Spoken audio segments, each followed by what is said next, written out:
Professional Growth Plan. Over the course of the following year, all of my students will be put into an inclusion communications class. My goal will be to help the students on my caseload to access the grade-level balanced literacy curriculum while still working within their zone of proximal development. There will be some areas that will not need much modification, such as the class read aloud, independent reading, and shared reading.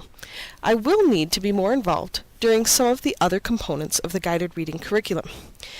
The first that I plan to focus on is during the guided reading portion.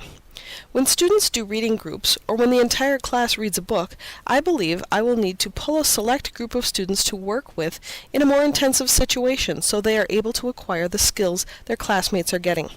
This may be by reading a book on the same topic at a lower reading level, or or reteaching parts of the text that their peers who are reading at the grade level are able to access without additional support.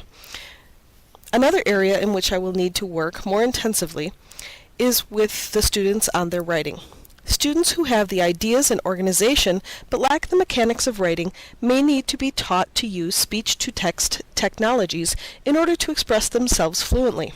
Students who need help with the organization and thought processes of writing may need more scaffolds in order to help them structure their writing into a well-thought-out piece of work.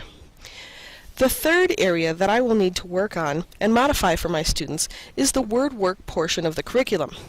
Instead of being required to spell and define words like soliloquy, my students can learn the same affixes using words like solo or soul. This will involve creating modified work materials and tests while the rest of the class is using the grade level curriculum. I'm guessing this may require quite a bit of time on my part. The good news is, once it's made, it should be good for a few years. These are the three areas that I plan to work on over the course of the next year and help my students be successful within an inclusion balanced literacy curriculum. Created using Powtoon.